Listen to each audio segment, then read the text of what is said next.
Hey, y'all. Welcome back to Local Living with the Reed Casey team. I'm your host, Reed Casey. This is Catherine Williams. And today we're going to be walking you through the home buying process. Our goal is to make this process as easy as possible for you. It is one of the biggest investments you'll ever make as a buyer. And so that's what we're going to be chatting about today. So I have a couple questions that I'm going to ask Reed today, and he's going to give us the best answers.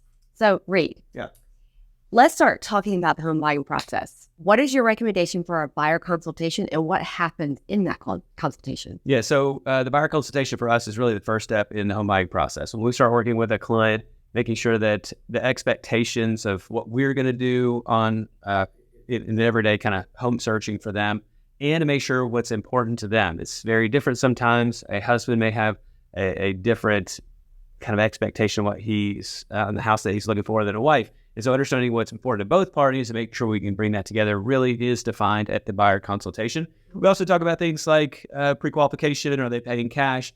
Expectations of what the market is doing so that we know how to present an offer when the right house is discovered. So that buyer consultation is super important. I would budget about 45 minutes.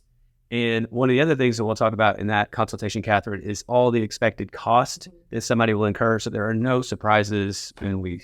What we really want to also hone in on is the communication between the buyer and the agent.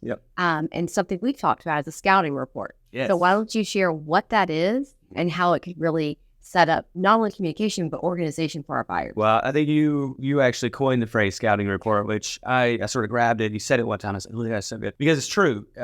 In the communication between an agent and their clients, and what we try to do for all of our clients, is give them an up-to-date on what we're doing to help find them out. A lot of times we find our clients off-market properties, and we have our ways to do that. We want to make sure that they know that we're working hard for them, as well as scavenging the MLS and making sure that we're paying attention to everything that pops on.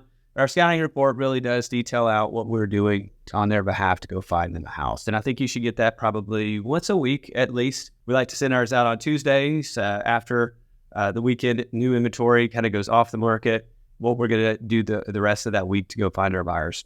Oops. So you mentioned off-market properties. Let's talk about how do we find off-market properties? So that starts with our agent network.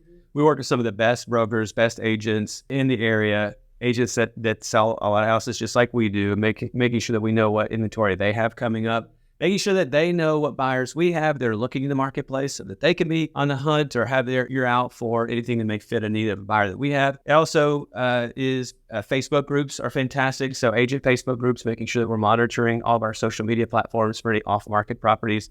We send out mailers to neighborhoods specifically that our buyers are interested in buying in. We will even door knock in those neighborhoods or even ask our buyers sometimes to maybe point out some houses that they've been interested in, and we'll go approach those sellers to see if they're willing to sell. So there's a lot of things that we can do. It really does help if the buyers are more specific about their needs and do that buyer consultation up front and make sure that we understand exactly what they're hoping to find.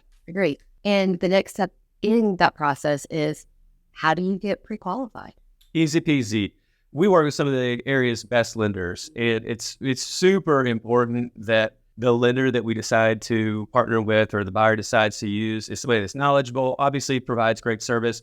But I tell you, the lenders that we recommend, they are excellent at what they do, but one of the services that they provide is to make sure that when we submit an offer on a house, especially if it's an environment that maybe a seller received multiple offers, and the listing agent is trying to muddle through and see who's the most qualified, our lenders will call that listing agent and give them the confidence that our buyer's already been well pre-approved, can get to the closing table. There aren't going to be any issues, that they're well vetted on the qualification status of their loan.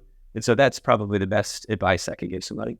Well, so let's talk about how to avoid buyer fatigue, going through all the showings and the open houses. Well, searching for homes can be exhausting. Showing 6, 7, 8 houses a day, you almost forget which houses you've been in. Even I'll forget sometimes, but as a buyer, it's important to rake houses as you go through them, just so you can weed out the houses that maybe didn't rake as high and go back to the houses that did. So we ask for a 1 to 10 scale system. So 10 houses are absolutely perfect. Let's go buy it right now. It's rare that any house hits a 10 because, as we know, there's very few perfect houses.